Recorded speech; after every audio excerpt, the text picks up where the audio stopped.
ആയാംകുടി ശ്രീ മഹാദേവ ക്ഷേത്രത്തിൽ ശ്രീമദ് ഭാഗവത സപ്താഹ യജ്ഞത്തിന് തുടക്കം കുറിച്ചു. ആഗസ്റ്റ് 1 മുതൽ 9 വരെ തീയതികളിലായി നടക്കുന്ന യജ്ഞത്തിന് മള്ളിയൂർ പരമേശ്വരൻ നമ്പൂതിരി, കല്ലാനിക്കാട്ടിലം ചന്ദ്രശേഖരൻ നമ്പൂതിരി എന്നിവർ മുഖ്യ യജ്ഞാചാര്യന്മാരാണ്.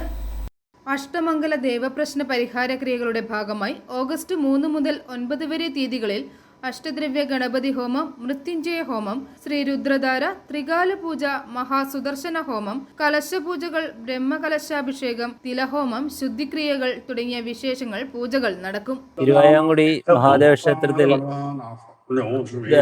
ദേവപ്രശ്ന പരിഹാരത്തോടനുബന്ധിച്ച് നടക്കുന്ന സപ്താഹയജ്ഞം ഇന്ന് 3-ാം ദിവസമാണ്.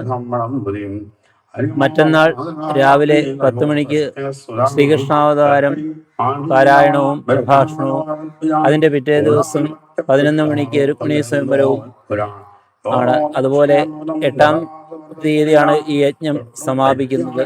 ഐ4 ന്യൂസ്, ഏറ്റുമാനൂർ.